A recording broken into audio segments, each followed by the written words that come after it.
সাধারণত আমরা vitamin D পেয়ে থাকি সূর্যের আলো থেকে। তবে যাদের সকালের সূর্যের আলোয় বেশিরভাগ সময় যাওয়া হয় না এবং রোদে কম থাকা হয়, তাদের ভিটামিন ডির অভাব দেখা দেয়। আর এই ভিটামিন ডির অভাব পূরণ করতে খেতে পারেন ডেফ্রল 40,000 IU এই ঔষধটি। এই ঔষধটির এক পিস ওষুধের দাম 35 টাকা। ভিটামিন ডি, ক্যালসিয়াম ও ফসফেট এই উপাদানগুলোর অভাবে অস্থি দুর্বল হয়ে যায়, দাঁতের সুগঠন হয় না। আর এই উপাদানগুলো একসাথে আপনারা এই ঔষধটাই পেয়ে যাবেন, যা আপনাদের অস্থিকে মজবুত করবে, দাঁতকে সুগঠিত রাখতে সাহায্য করবে। ভিটামিন ডি গর্ভ অবস্থায় প্রি অ্যাক্লাম্পসিয়া প্রতিরোধে গুরুত্বপূর্ণ ভূমিকা পালন করে এবং শিশুদের পুষ্টির জন্য স্তন্যদানকালে অতি প্রয়োজনীয় একটি ভিটামিন। মাত্রা ও সেবন বিধি: ভিটামিন ডি3 এর ঘাটতি পূরণে প্রতি সপ্তাহে 40,000 IU একটি করে ক্যাপসুল খেতে পারেন।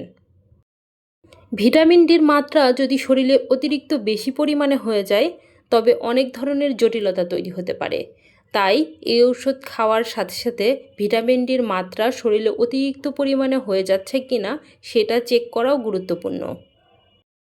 পার্শ্ব প্রতিক্রিয়া: সাধারণত সকল ভিটামিন সাপ্লিমেন্টকে নিরাপদ এবং সুসহনীয় রূপে গণ্য করা হয়, তবে কিছু পার্শ্ব প্রতিক্রিয়া লক্ষ্য করা যেতে পারে, যেমন ক্ষুধামন্দা, অবসন্নতা, বমি বা বমি বমি ভাব, ডায়রিয়া, মাথা ব্যথা, কোষ্ঠকাঠিন্য, ওজন কমা, বহুমূত্র, অতিরিক্ত ঘাম, পিপাসা, মাথা ঘোরা, মূত্রে ক্যালসিয়াম ও ফসফেট অতিরিক্ত মাত্রায় যাওয়া।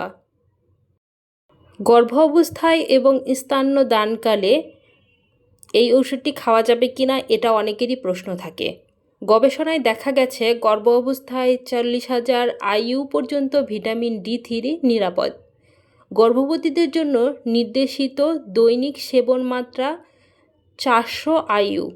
তবে যেসব নারীদের ভিটামিন ডি এর ঘাটতি রয়েছে তারা বেশি মাত্রায় সেবন করতে পারে।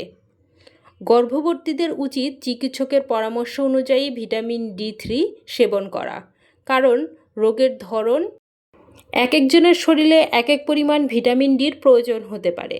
তাই সেই প্রয়োজন অনুযায়ী ভিটামিন ডি সেবন করা উচিত। ভিটামিন ডি3 এবং এর বিপাকৃত উপাদানগুলো বুকের দুধের সাথে নিঃসরিত হয়।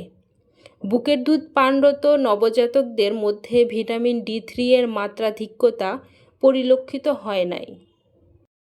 তবে বুকের দুধ সেবনরত শিশুদের ভিটামিন ডি3 এর সেবন মাত্রা বৃদ্ধির সময় মায়ের ভিটামিন ডি3 সেবন মাত্রার দিকে লক্ষ্য রাখতে হবে। সতর্কতা: অতিরিক্ত মাত্রায় ভিটামিন ডি3 সেবনকারী মানুষদের কিডনি জটিলতা হতে পারে।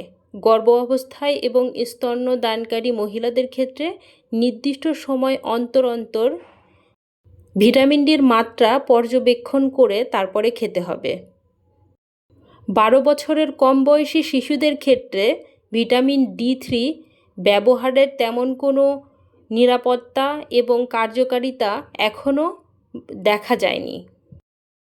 তাই শিশুদেরকে সাধারণত সকালের রোদে কিছুটা পরিমাণ রাখলেই তাদের ভিটামিন ডির চাহিদা পূরণ হয়ে যেতে পারে। তাদেরকে এক্সট্রা করে ভিটামিন ডি3 ওষুধ খাওয়ানোর প্রয়োজন নেই। ভিটামিন ডি3 আমাদের স্বাস্থ্যের জন্য যেমন দরকার, তেমনি অতিরিক্ত মাত্রায় ভিটামিন ডি3 গ্রহণ করার ফলে বিভিন্ন রকম জটিল সমস্যায় ভুগতে পারি আমরা। তাই এই ঔষধ গ্রহণের পূর্বে অবশ্যই কোনো ভালো ডাক্তারের পরামর্শ নিয়ে তারপরে গ্রহণ করবেন। ডাক্তারের পরামর্শ ছাড়া কোনো অবস্থাতেই এই ঔষধ আপনারা গ্রহণ করবেন না। আমার বলা কথা কারো জন্য ব্যবস্থাপত্র নয়, আমি শুধু ঔষধ সম্পর্কে আপনাদেরকে জানানোর জন্যই ভিডিওটি তৈরি করি। ঔষধটি আলো থেকে দূরে 30 ডিগ্রি সেলসিয়াস তাপমাত্রার নিচে রাখুন, শিশুদের নাগালের বাহিরে রাখুন।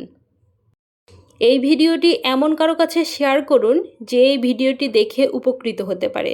সে আপনার বন্ধু কিংবা পরিবারের কেউও হতে পারে। ভিডিও সংক্রান্ত কোনো মতামত থাকলে কমেন্ট বক্সে জানিয়ে দিন। ভিডিওটি কেমন লেগেছে চাইলে আমাদেরকে কমেন্ট করে জানাতে পারেন। আপনি যদি আমার এই চ্যানেলে নতুন হয়ে থাকেন চাইলেই আমার চ্যানেলটিকে সাবস্ক্রাইব করে পাশে থাকা বেল বাটনটি দাবিয়ে রাখতে পারেন। গুরুত্বপূর্ণ ও সুন্দর সুন্দর ভিডিওর নোটিফিকেশন আপনি পেয়ে যাবেন। ধন্যবাদ সবাইকে ভিডিওটি দেখার জন্য। আপনাদের সুস্বাস্থ্য ও দীর্ঘ আয়ু কামনা করে আজকের মতো ভিডিও শেষ করছি। Thanks for watching. Please subscribe my channel.